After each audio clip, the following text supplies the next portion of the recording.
After years of working a soul-crushing office job, I decided to quit and pursue my passion for motorcycle restoration. I saved up enough to buy a small house in a quiet neighborhood, thinking it'd be perfect for my new laid-back lifestyle. I was unloading my stuff when I moved in when this woman marched up to me, arms crossed, looking like she just sucked on a lemon. She demanded to know what I was doing, her tone accusatory. I explained that I was moving in, having just bought the place. She responded with a warning, hoping I wasn't planning on making a mess, and emphasized that they had standards in the neighborhood. I tried to be polite, but I could tell right away she was going to be trouble. Over the next few months, she complained about everything. My motorcycle in the driveway, the occasional get-together with friends, even the color I painted my fence. It was ridiculous. But things really came to a head last weekend. My buddies were on vacation, and we decided to have a little party at my place. Nothing too crazy, just some beers, music, and good times. We were having a blast, dancing around like idiots and singing along to 90s pop hits. On the second day of our festivities, I noticed Karen's kid coming home. She wasn't around, probably at church or something. I felt bad for the guy, always looking so miserable because of his mom. I decided to chat with him. I approached the kid and commented on his mom being a piece of work, trying not to cause him any grief. The kid just hung his head and agreed with me. When I asked how he managed to live with her, he admitted it was tough, but revealed he had a secret stash of weed in the back shed. Good for him finding a way to cope. I complimented his resourcefulness and then asked if he wanted to come over and hit the bong. His face lit up like a Christmas tree, and he eagerly agreed, mentioning that his mom wouldn't be home until evening. I jokingly expressed disappointment that we wouldn't be able to drive her up the wall that day. So the kid came over, and we had a great time. He was actually pretty cool when he wasn't being suffocated by his mom. We lost track of time though, and before we knew it, Karen came home early. And boy did she lose it. She started yelling about how we were all going to jail, and accusing us of feeding her baby drugs. I tried to reason with her, explaining that her son was an adult who could make his own choices. She threatened to call the police. She ran to her garage screaming like a banshee, waving around a pair of garden shears. That's when my buddy CJ, this huge teddy bear of a guy, tried to calm her down. He suggested that maybe she needed a drink, trying to defuse the situation. Wrong thing to say. Karen went ballistic and actually lunged at CJ with the shears. She caught him in the arm, and there was blood everywhere. Her face went white as a sheet. She started apologizing profusely, alternating between saying sorry and blaming us. CJ looked at me and smiled, telling me to call the cops. So I did. When they arrived, I showed them everything on my security cameras. Karen breaking into my garage, slashing CJ, the whole 9 yards. They arrested her on the spot. Now here's where it gets even better. My lawyer friend is helping us get a restraining order against Karen. She won't be able to come within 500 meters of me or my house, which means she can't even go home. I'm handing over all the audio footage of Karen's meltdowns to the prosecutor. As for her kid, well, he's got some peace and quiet for a while, at least until Karen's court appearance. I've been checking in on him, making sure he's doing okay. He seems a lot happier without his mom breathing down his neck all the time. When I lost my job at the local factory, times were tough, and I needed to make ends meet somehow. That's when I stumbled upon an ad for a dog walking service. I figured, why not? I love dogs, and it seemed like an easy way to earn some cash. For weeks, things were going great. I had a handful of regular clients, and the dogs were always happy to see me. But then I met her, the woman I now refer to as the dog walking dictator. It was a sunny Tuesday when I got a call from a potential new client. She sounded pleasant enough on the phone, asking if I could walk her precious poodle 3 times a week. I agreed, and we set up a meeting for the next day. When I arrived at her house, I was greeted by a woman in her mid-50s, wearing a fancy tracksuit and more jewelry than I'd ever seen on a person going for a jog. She welcomed me in, identifying me as the dog walker. I stepped inside, and that's when the interrogation began. She inquired about my years of professional dog walking experience. I explained that I've been doing it for about a month, but had owned dogs all my life. She interrupted me, criticizing my limited experience and questioning how she could trust me not to harm her precious Fifi. I tried to reassure her, promising that I was careful and attentive, and that all my current clients were satisfied with my services. She reluctantly accepted this, but then informed me she had some requirements for Fifi's walks. I nodded, ready to take mental notes. But I wasn't prepared for what came next. She listed her demands. Fifi was to walk only on the left side of the street, due to sidewalk cracks, wear pink booties at all times, be carried over puddles or mud, and drink only Fiji bottled water during walks.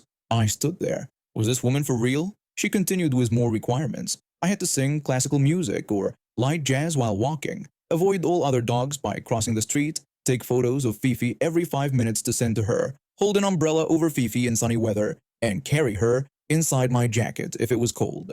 At this point, I was struggling to keep a straight face, but she wasn't done. I couldn't take it anymore. I had to say something. I apologized and told her that these requirements seemed excessive and that I wasn't sure I could meet all of her demands.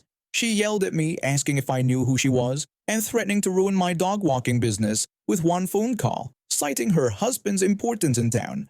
I took a deep breath, trying to stay calm. I told her I understood she cared about her dog, but suggested it might be best if she found someone else who could meet her specific needs. She reacted with outrage, accusing me of refusing to walk Fifi and threatening to ensure nobody in town would ever hire me again. At that moment, something in me snapped. I'd had enough of entitled people thinking they could push others around. I sarcastically told her to go ahead and tell everyone about the dog walker who refused to sing opera to her poodle while wearing a hazmat suit and juggling tennis balls, adding that I was sure they'd all rush to her defense. Her mouth fell open in shock. I continued suggesting she also tell people about her very important husband and how she was using his name to bully people just trying to do their jobs. Without waiting for a response, I turned and walked out the door. As I left, I could hear her sputtering and yelling behind me, but I didn't look back. Word spread quickly in our small town, and to my surprise, most people found the story hilarious. My little dog walking business actually grew as a result. Turns out people appreciated someone who stood up to the local dog walking dictator. I heard she went through 5 more dog walkers in the next month alone. Apparently, none of them could meet her reasonable standards. Last I heard, she was trying to train squirrels in the park to walk Fifi instead. Good luck with that, I say. I run a small business selling handmade crafts. It's not much, but it's mine, and I've poured my heart and soul into it for the past 5 years. We started in my garage, but as demand grew, we needed more space. That's how I ended up renting a couple of storage units in this big building downtown. The storage facility is pretty standard. A main floor where you drive in, a basement level where my units are, and 2 floors above. There are 2 elevators, a tiny one that barely fits 1 person and a larger one that can squeeze in 2 or 3 people if they don't mind getting cozy. So, there I was, pulling up to the building in my beat-up pickup truck. I had a bunch of new supplies to unload, and I was already running late for a meeting with a potential investor. As I drove in, I noticed a moving truck parked in the main area. No big deal, right? People move stuff in and out all the time. But then I saw them, a group of about 10 people, all bustling around with every single cart the storage place owns. Now, these carts are a godsend when you're trying to lug heavy boxes around, and there are usually plenty to go around. But not today. These folks had commandeered all 8 of them. Feeling a bit annoyed but trying to stay polite, I approached the nearest person, a woman with a severe bob haircut. I politely asked if I could borrow one of the carts for just a few minutes, explaining that I only needed to move a couple of boxes and would bring it right back. The woman, who I'll call Karen, responded with a voice dripping with disdain. She flatly refused, saying they needed all the carts to move their stuff. I tried to reason with her, pointing out that they surely didn't need all 8 carts at once and that I'd only need it briefly. But Karen cut me off mid-sentence, repeating her refusal and telling me to find my own cart. Now, I'm not usually one to lose my cool, but something about her tone and attitude just rubbed me the wrong way. I took a deep breath, reminding myself that it wasn't worth getting into an argument over. I thanked her anyway and walked away. I trudged over to the larger elevator, resigned to making multiple trips up and down with my arms full of boxes. As the doors closed and I began my descent to the basement level, a thought struck me. These entitled cart hoarders were moving stuff to the top floor while I was heading to the bottom. That's when I had my little idea. Was it petty? Absolutely. Was it a bit mean-spirited? Perhaps. But in that moment, all I could think about was wiping that smug look off Karen's face. As soon as I reached the basement, I grabbed a small empty box from my unit and wedged it in the elevator door, preventing it from closing. With a satisfied smirk, I set about my business, taking my sweet time organizing my supplies, making a few phone calls, and even doing some light cleaning. What was supposed to be a quick 5-minute trip turned into an hour-long endeavor. I could almost hear the frustration building up above me as the entitled group realized they couldn't use the main elevator. Finally, after I'd stretched out my tasks as long as I reasonably could, I gathered up what I needed and headed back to the main level. As the elevator doors opened, I was greeted by a sight that filled me with a mixture of guilt and satisfaction. There, lined up in front of the tiny elevator, were 4 very annoyed-looking people, including Karen herself. They were forced to go up one at a time, their progress painfully slow compared to what it would have been with a larger elevator. Karen glared at me and complained about how long they had been waiting because the big elevator wasn't working. I feigned innocence. expressing surprise and suggesting that maybe the elevator was just temperamental. One person was complaining about how ridiculous the situation was and how they'd never finish at this rate. Another mentioned their claustrophobia acting up due to having to use the tiny elevator. Karen was huffing about how they should have hired professional movers, calling the whole situation a disaster. Was it the most mature way to handle the situation? Probably not. But in that moment, it felt like a small victory for all the little guys who've ever been pushed around by entitled people. And hey, if nothing else, it made for a pretty good story to tell at the next small business owners meetup. I moved to the city for my new job at a tech startup. That's when I stumbled upon an ad for a shared house. It seemed perfect. Affordable rent, great location, and the chance to make new friends. There were 4 of us in total living in the house. Me, 2 guys who worked in finance, and her. At first, everything seemed fine. We all got along well enough, shared some meals, and even had a few game nights. But then, things started to change. It began with small comments here and there.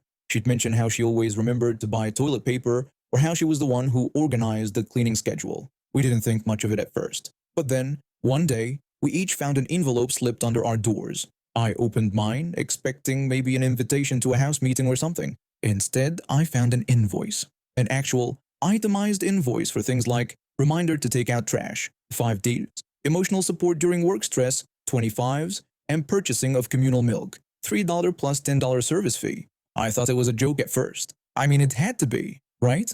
But when I went downstairs, I found my roommate standing in the kitchen, holding similar envelopes and looking just as confused as I felt. That's when she walked in, all smiles like nothing was wrong. She cheerfully asked when we could pay the invoices. We were shocked and asked if she was serious. She confirmed that she was, explaining that she had been doing all the mental and emotional labor in the house for months, and it was time we started pulling our weight.